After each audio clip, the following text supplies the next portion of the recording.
Hello and welcome to our official election night coverage right here on the GBCAM network. I'm your host Elizabeth Eloidy, and I hope that you will tune in for the full hour that we're going to be locked in discussing this year's federal election results. Now, you can continue to watch us live on www.gbcam.tv or on our free app available for all iOS and Android devices.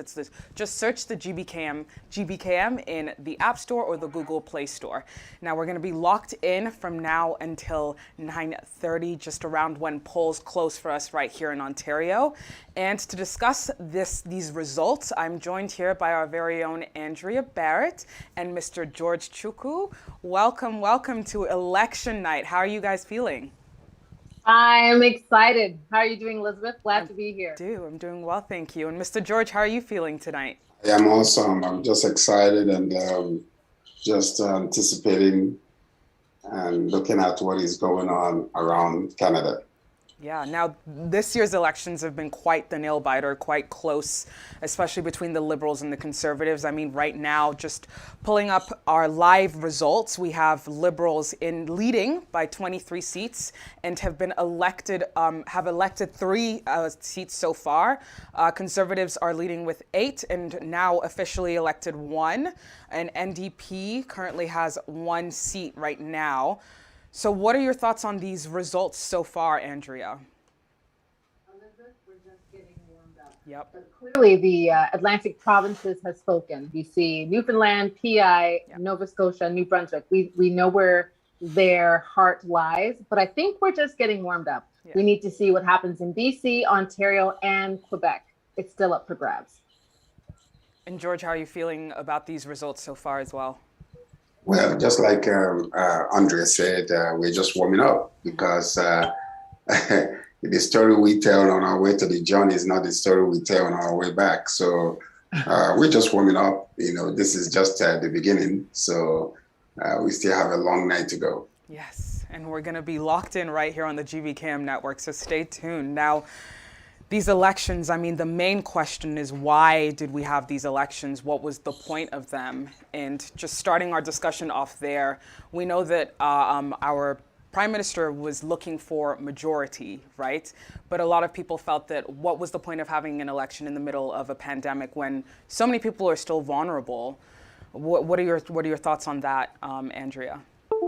You know, Elizabeth, that's a really good question. So people are asking, I've heard people say, what is the wedge issue? What's the ballot box question? When the election first began, we didn't know what it was. There wasn't anything that stood out. A lot of people were angry at the fact that the Prime Minister called an election during the pandemic when he said he wouldn't. And, you know, is it necessary? We know this election is going to cost over $600 million. We still don't exactly know why.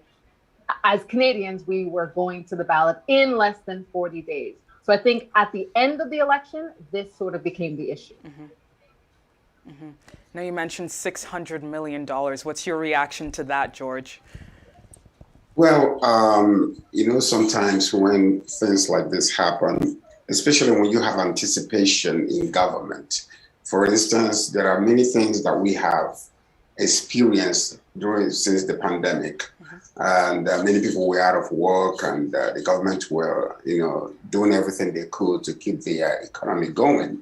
And especially when you have a minority government, if you're the leader of a nation, sometimes the stagnating elements, you know, that make it very difficult or hurdles for you to be able to successfully bring some policies. You know, I believe that part of the reason why he did this is all in anticipation that maybe he could be able to get a majority government that will make it easier for him, you know, to govern the nation and to bring recovery into what has already happened. That's my own assessment of the whole thing, because I have looked into every question that we're asked and all that kind of stuff. The only thing I can get out of it is, when you call an election, there must be a reason. To me, the only thing that I could see here, the reason, whether it's right or wrong, that's another question. But for now, the only reason is he is looking for a majority government that will make those stagnating points and all those hurdles if he can remove it out of the way so he can govern effectively. That's the only thing I can say. Yeah. And I guess we'll have to wait for the results to see if it was worth it to even be calling these elections. But I think the main thing on a lot of people's minds is, what if he doesn't, win the majority seats? Was it worth it in the end? Andrew, what are your thoughts on that? Elizabeth, that's a good question. Was it worth it? It depends on who you ask. I think if you ask the other party leaders, or if you ask Canadians in general, this election was very telling. People showed who they really were. Parties showed who they really were. And some issues came to the surface that we didn't think would come to the surface. At the beginning of this election, Afghanistan was not on our radar. That has come to the surface, and we have seen how we have handled it, as well as other countries around the world. We have seen the emergence and bad behavior of some political parties and some protesters and some constituents that belong to some parties. We've seen behavior, we've seen attitudes, and we've seen things that we didn't see before the election was called. So it was telling. If the Liberal Party ends up in the same position that they were in, as a minority government with the same amount of seats or less, I think our eyes have been open and we've seen things. Would it be worth it for the Liberal Party? Absolutely not. But for the other parties and Canadians, yes, I think it's worth it, because we've actually seen the true character of some of our leaders and some of the people who support some of these parties. And George, what do you say to that? Well, you see, a few months ago, so we saw the election in the United States. We saw, the dividing line between the two parties.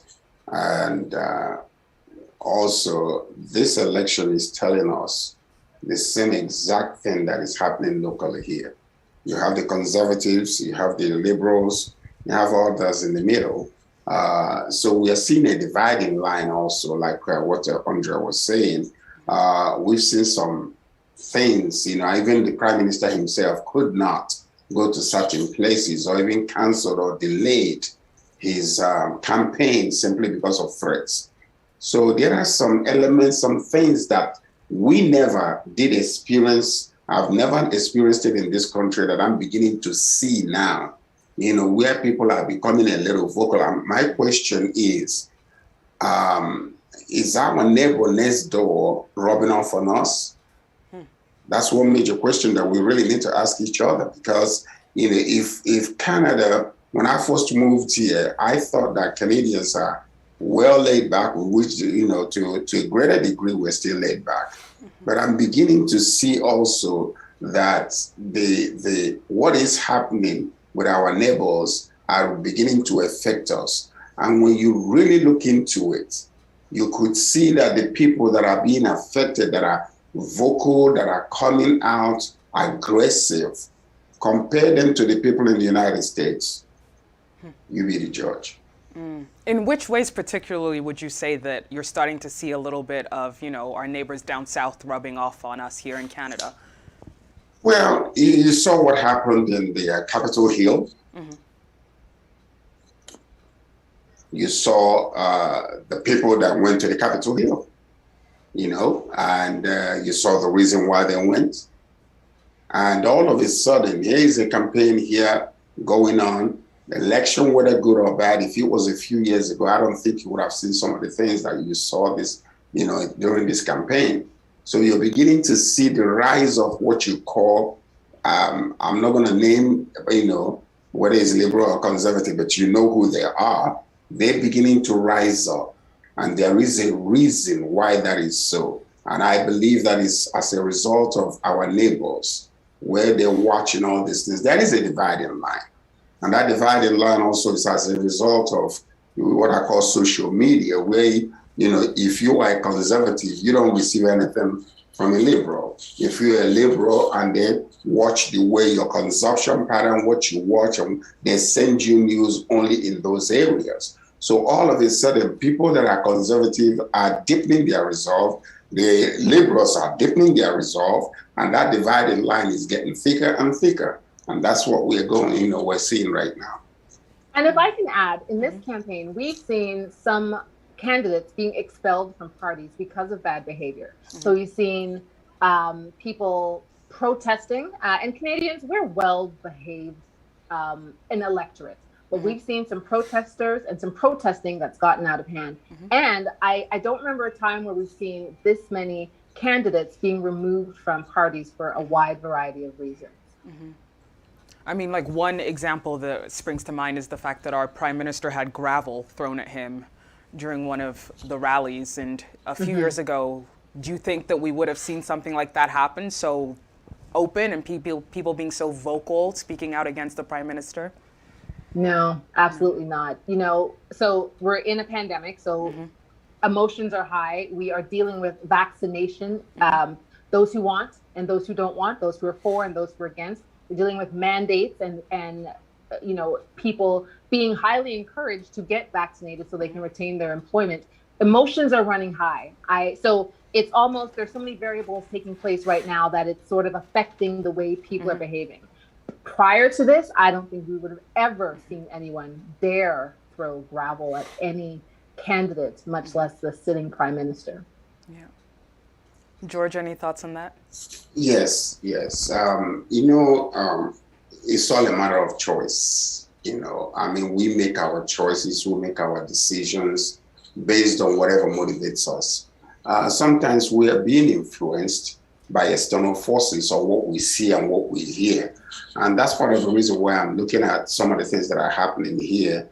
People might have felt a little bit like this before, but because of the general consensus of the expectations of the populace, maybe they will not come out to do stuff like that. And when they're looking next door and they're seeing what is happening and nothing is really overtly happening whereby we are putting people in jail or sentencing them, you know, some people might begin to feel like, well, I can get away with it too. I can become vocal if I want to. I can throw a gravel at the prime minister, nothing will happen. So, you know, those kind of behaviors, see, evil communication can corrupt good habits.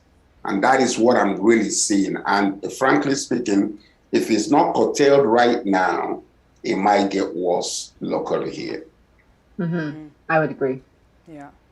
I mean, the pandemic definitely heightened a lot of issues that were there before, but especially now that people were stuck at home a lot more, especially when it comes to childcare and paid sick days. That's such a hot button issue that, especially here in Ontario, a lot of folks are fighting for, especially the NDP party. Do you believe that this pandemic is what really brought to light a lot of the issues that we're seeing, especially our candidates running their platforms or running with for their platforms? George? Say that again? So for the pandemic, it's been an eye-opener for a lot of issues that we've been dealing with, but it's kind of heightened them for certain people. Do you believe that this is what has pushed the elections and certain choices people have made during these elections, especially? If we weren't in a pandemic, maybe they won't be as looked for solutions. Yes, consider what has been happening during the pandemic, actually. You know, people are stuck at home. Many people that didn't used to have time to watch television or to have time to go through the social media, you know, things started happening whereby you just stuck at home with your wife and your children or with your partner or whatever the case might be. But, you know, you're being told not to go outside. So you have to find entertainment, and most of the time you have to watch television. And yet, like, you know, Andrea was saying, a lot of people's emotions were being heightened because of inactivity, because they used to get up and go when you want to, now you can't. Therefore, it's almost like a steam stuck inside of people, and they're finding a way to lash out. So possibly that's what is happening. But like I said before, when people are busy, if you got to go to work and then do your job, and when you come back, you have to deal with your family, find time to rest until the following day, you might not have time to these mundane pedestrian things that we're seeing today. But as a result of, you know, inactivity and all that kind of stuff, people were able to now begin to find places where they can put their emotions and lash out. That's what I believe that might be happening right now. The pandemic will have a lot to do with it, because if everybody was busy and, you know, going to work, people doing their businesses, you might not have time to worry about what the prime minister or what the conservative or what the NDP is saying. You just go and vote what you used to vote, or stuff like that. So that's what I believe the pandemic had a lot to do with it. Have a lot to do with it. Andrea, your thoughts? You know what? I think this election shows the electorate that their voice matters, and things you took for granted, you're no longer taking for granted. The pandemic has disrupted our lives. There are business owners who no longer have a business. There are parents who are struggling with what to do with their children, send them to school, don't send them to school. We've seen what's happened to the healthcare. We know healthcare is a provincial jurisdiction, but federally, we see how it's all interrelated. So, and the vaccines, we didn't get vaccines right when the pandemic started. So I think people are more tuned in and aware of the role the federal government plays in their life. Before, we go vote every 4 years or so, we pay our taxes, we get a refund, we have to pay more taxes or whatever it is. But now the pandemic has shown us clearly how important the government is to our everyday life. And I hope that, we have record numbers going out to vote despite the long lineups and despite socially distancing, but showing that it's important to make sure your voice is heard. Your vote matters. The government is impacting and affects our lives, and especially now in the pandemic. Look how many people received CERB. If you lost your job, like sometimes I think people forgot that we were in a lockdown. Lockdown. Could not leave, couldn't go to the store. Your restaurants were closed. You couldn't go to the gym. You couldn't go to work. You had to work from home. Some people relied on the government to provide money for them. We need to make sure that we elect a government that will take care of the people. And I think that the people see that now. That is why it's important to pay attention to the policies and the campaigns. Everything going on in this election affects us on a day-to-day basis. Yeah. Now, just looking up the updated results right now, we see that the Liberals now have 24 seats, Conservatives still at 8, and NDP still at 1. Just going into the vote share and percentages here, Liberals at 43.3%, Conservatives at 34.5%, NDP at 16.2%. We're also seeing that the Bloc Québécois party has now increased a little bit, gone up. We have now one leading seat, of course, as the votes roll in and results roll in from somewhat the Atlantic East Coast area. What are your thoughts on these updates so far, George? Well, I think things are happening very normally. They were what we had anticipated and hoped, because the strongholds of the conservatives are coming, and so we know that we are the area where the liberals are reigning right now. So as the results are coming in, they have to shift to certain other areas. But so far, what I'm seeing right now was anticipated, and it's coming according to what I thought would happen. Yeah.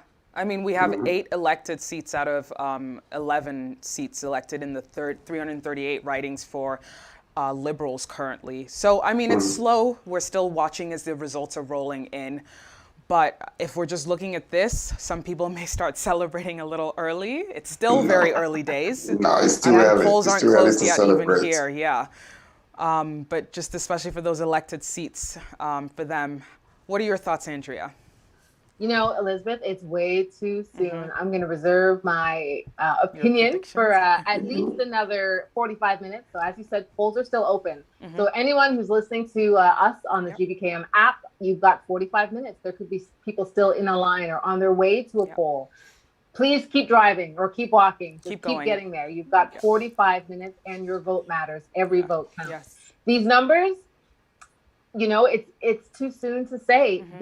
In order to get a majority, you need 170 seats. No party is there as yet.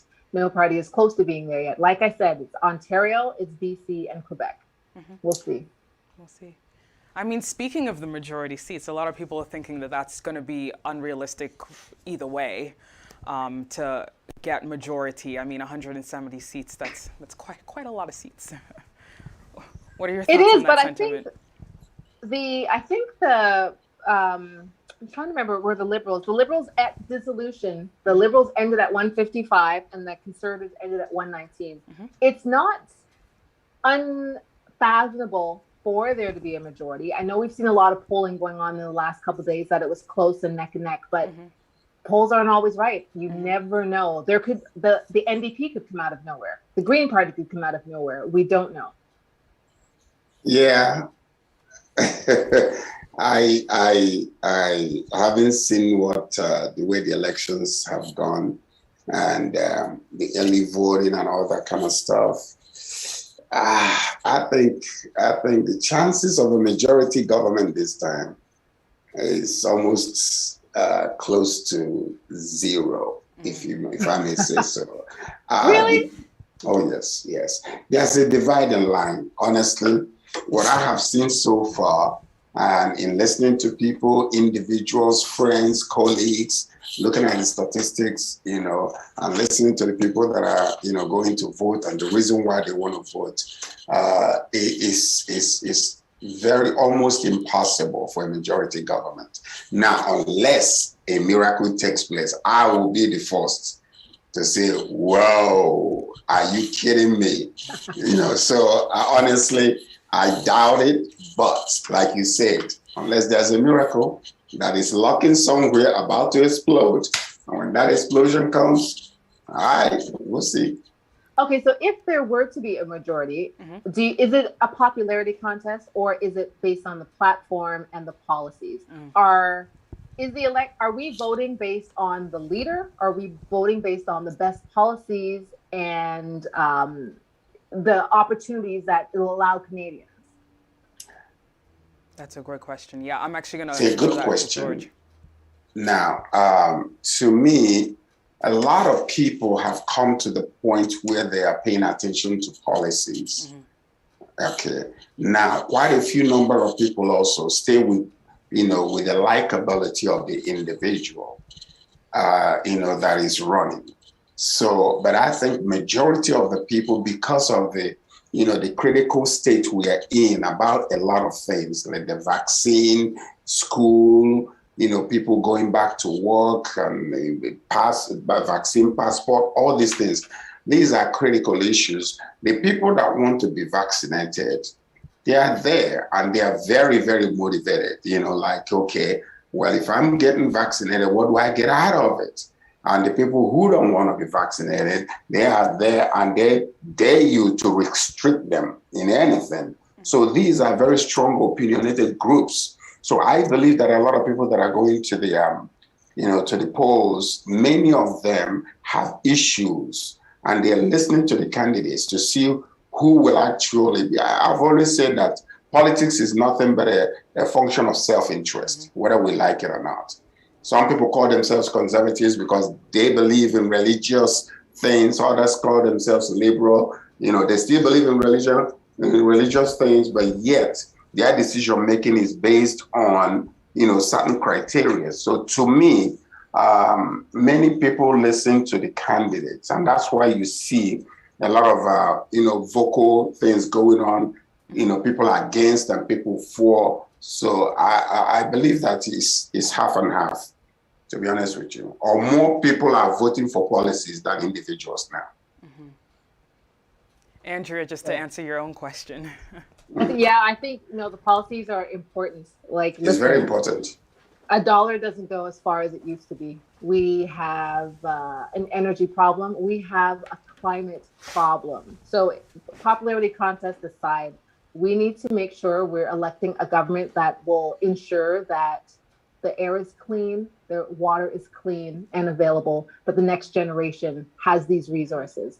Childcare, everyone's talked about childcare. Again, like I said, dollars don't stretch like they used to. They're finished stretching. Childcare is expensive. Look at what happened to our hospitals. We had to bring in the military in some parts of the province. Look at what's happening in Alberta right now. Healthcare, childcare, climate change, inflation. Those are important issues that we need to talk about. I hope no one sees this as a popularity contest. These, like you said, George, self-interest, we need to make sure the policies are in line for ourselves and our family. Yeah, I mean, we actually got to go out to some polling stations this afternoon, and the sentiment for a lot of people was just they want change at the end of the day, that they don't want to continue on in this pandemic. Seeing the issues that were raised, especially with seniors in long-term care homes, as you mentioned, healthcare especially, that the overarching theme was that people just want change and to ensure that their loved ones are kept safe no matter what. And if we do happen to see this pandemic stretch out, they want to know that, you know, citizens are taken care of, the people that live here are taken care of by the very government we've elected into these leadership positions to take care of us. Yeah. And if I can mention something that is often overlooked is Indigenous peoples. We didn't hear enough about them. We need to be working more with Indigenous peoples and helping them right across the country. Not a lot of our politicians spoke on that, and that is vitally important. And students and young people. I heard a report earlier today that they felt neglected. They weren't spoken to, and there were no policies really directed at them. We have to make sure we're taking care of all people in Canada and all generations, all ages, everyone in every province. Yeah. You know, sometimes I have seen places where decisions are being made politically, diplomatically, and it's a catch-22 situation. It's almost like, damn you do, damn you don't, because you will not please everybody. For instance, the decision that Canada made, to restrict people from going out and making sure that what happened during SARS, that we follow the same, template and the same, criteria to make sure that a lot of people did not die. A lot of people were not happy with that. And even as it is right now, so many still feel like, this pandemic is a hoax, that is not real. And I've talked to people a lot. As a matter of fact, there is a good friend of mine who kept on saying the same thing, ended up in the hospital, nearly died, and came out, yes, the whole entire family contracted COVID-19 and, coronavirus. And he himself ended up in the hospital. The wife and the two children, they were okay, but they were not hospitalized. But, he himself, for 2 days, he was in the hospital, but did not get a bed, was in the hallway. Can you imagine that? And he called me several times from there, said, I never knew that it was this way. I never knew that it was this way. So when you are the Fords or the mayors in the city, where some people are, yelling in your ears, writing you letters, why are we getting locked down? I hate it. Why you guys, trying to restrict us from moving around? Yeah, the hospital, the doctors are calling and, just say, hey, listen, our hands are full. We can't even move. We don't even have enough space, for the people that are getting sick. Those that are actually needing surgery and needing emergency, there are no rooms for them. So you are here hearing from two sides. What do you do? So it is really, that saying that, the head that wears the crown is always uneasy. So it's a catch-22 situation. What are you going to do? So now, like what you were just saying, how do we move forward? And that's what I think that happened here out of frustration, because sometimes when you want to bring in policies that you feel that will change things, bring about change, increase things to the people that actually need it, and then you're being stagnated or being stopped because you have a minority government. Out of frustration, you can just call for election. I'm not saying that's what happened here, but it could be. But anyway, that's what I think. So sometimes decision making, whatever you do, the left will fight with you, the right will rejoice. You make another decision, the right will rejoice with you, the left will fight with you. It's always going to be somebody who is displeased with a decision that is made politically. On that note, we are going to take a very quick commercial break, and when we return, we'll continue discussing the federal elections and the results as they roll in. Stay tuned. Do you want to be your own boss and make income or extra income with flexible schedule? Welcome to Keenan Courier. Keenan Courier works as a marketplace platform connecting customers who need something delivered with drivers that are willing to serve them. Courier with any vehicle, better trip allocation, and cash out your earnings whenever you want. Download our driver apps today to sign up. Okay, hang on, we're gonna. Helpful. What can I say else? So, like, what are your thoughts on some of the outcomes for this election? Listen, I would like to change something, in our life, because the previous members, I guess they don't do well, and because of that, I come over here, to to vote for somebody else. Yeah, especially during the pandemic, right? Exactly. Yeah, thank you. Okay. Thank you. Hello and welcome back to our official GBKM Canadian federal elections coverage. It's election night. Results are slowly rolling in, and I'm joined here by Andrea Barrett and Mr. George Chukwu as we discuss this year's federal elections. Before we went on the break, we were discussing the fact that a lot of people are just wanting change. And George, you were saying a quite personal story of a friend who had contracted COVID and just the personal experience dealing with healthcare during this pandemic and finding that we need, the cracks in our healthcare and that we need some support for our healthcare systems and infrastructures was a hot button topic during this election period, during this pandemic at large. Moving forward, what are the main things that we'd like to see in terms of change from our elected officials, starting with you, Andrea? I would like to be able to have my money go further. I think it's really important that we focus on climate change. It's not something that I think we just talk about it now, but we really need to do some action. Action is important. I think of the two Michaels. There are two Michaels languishing in China. Why haven't we done more? Are we doing enough? So I think that's important. I want to see our next government get a better handle on the military. We're hearing a lot of issues about sexual assault happening in the military. I want our next government to do more to investigate what's going on there and change the culture. It's not acceptable the way things are currently going on. That is important. I would love to see more assistance and more recognition and more action when it comes to the Indigenous peoples. There are reports and there's a lot of talk. There are still water that people cannot drink or don't have access to. I'm looking for something like that. I think we need to help our students. We need to help young people and we need to help our seniors. Those, I think, are two populations that really must be spent more attention to and more money downloaded to support them in that respect. Those are things that I'm looking for. And George, for you? Well, I think basically she covered the children, she covered the military, indigenous people, covered the elders, covered the economy, inflation, covered the the climate changes and things happening. I think she just hit everything on the nail. So I am behind you, Andrea. I'm in support of you. But actually, one of the things that I want to also continue to see is minority involvement in the government of this country. Yes, yes. Because a lot of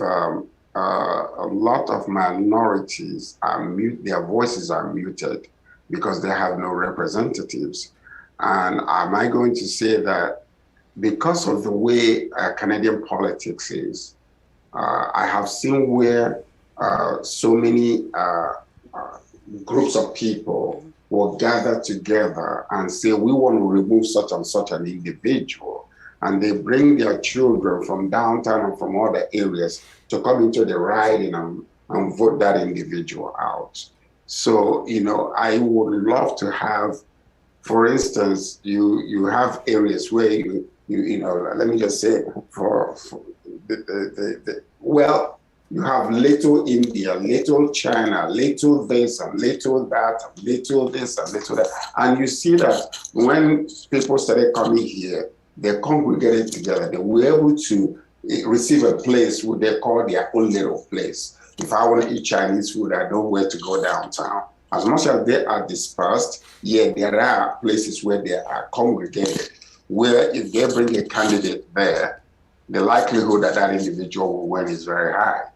But for us and some other minorities, we don't have such opportunities. So I would like to see that happen, because as much as we want to come out and run, the likelihood that because we are living in Mississauga or in Brampton, where you have majority of our other ethnic people living, the chances of you winning is very, very low. And how is it then that you could be able to go out there and become a voice for the voiceless among your community? So that is one thing that I would like to see happen. Because if it continues this way, it will be another generation before we see certain group of people have a voice in the House.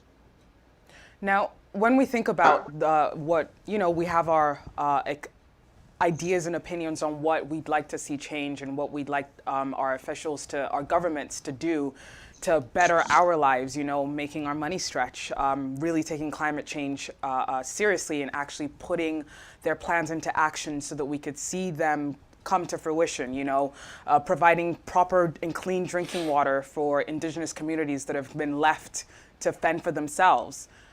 A lot of the times, we're thinking, okay, we vote people in and then we can't really have a say until another 4 years or until the next provincial elections. That isn't necessarily true. What ways do you think that we can, hold our government accountable during their time and their time with their seats at the table? Sorry. It starts before the election, so it actually starts tomorrow. So whoever gets elected, it starts tomorrow. If you are in someone's riding, if you are, a part of their constituency, politicians work for you. So whoever wins tonight, send them an email, send their office an email, give them a call, congratulate them, but let them know they work for you. If you are a marginalized or racialized group or not, you have a question, you have a concern, you want to speak to your MP, pick up the phone, send an email. More than likely, they'll be happy to hear from you. A lot of people don't realize it's that simple. It's as simple as sending an email or picking up a phone. They are there, they have a team, they have staff, and they're ready to work for you. Excuse me. It's up to us to reach out and ask questions and let them know we're here. Representation matters. Let them know you are here and you live in a neighborhood that represents this sort of community or that sort of community, and this is what you're looking for. If you have a question, you have a complaint, send a letter, send an email, pick up the phone. They will get back to you. They work for you. A lot of people don't understand that. They think, oh, it's just a politician or that's the government. It's not the government. That is your elected official and they work for you. So I think more people need to get used to being comfortable reaching out and letting their voice heard, letting them know. And if I can just add to what George was saying, he talked about more representation in the electorate. Look at who is leading the Green Party. Who do we have leading the Green Party? The first Black woman to lead a federal party. This election is historic. Never before has this ever happened. So as a Black woman, looking at a Black leader of a party, this is inspiring and encouraging. And I hope there are, lots of little girls and boys, brown and Black little girls and boys, looking and seeing who is leading these parties and knowing that they too could do this. They can run. They could be the leader of a party, letting them know. It all starts with voting and getting engaged and participating and volunteering and then throwing your name in the hat and running, and then you too could be leader. So this is historic. Yeah. And sorry, George. Go ahead. Education is very important. Many people come to this country without understanding their rights and understanding, let's say you come from Afghanistan, Iran, Iraq, Nigeria, Jamaica, or whatever place you come from England. Basically, you bring with you the knowledge that you had pertaining to politics in your country. So a lot of people come here and they settle with the past knowledge they had, but they have not educated themselves to, to understand that your voice is very important in the electorate. Your vote is your voice, and your voice counts. So part of what it is that many minority groups, they come here and they are constantly on survival mode. And that survival mode, to them in their minds, does not give them the opportunity to go, to an MP and say, this is what I'm looking for, that's what I'm looking for. It happened to me, an example. There was an artist that we were bringing to Canada, and they refused the artist a visa for no apparent reason, simply because he's been here before, but they refused him visa. So now we wrote several times and nothing happened. So what I decided to do was to send people out. I sent to different, ridings, and each MP was receiving somebody. And I myself went to one, and they said, oh, she's not here. She cannot do anything for you right now because she is she's in Ottawa. I said, I'm not living here until you contact her. You gotta let her know that I am here and I need this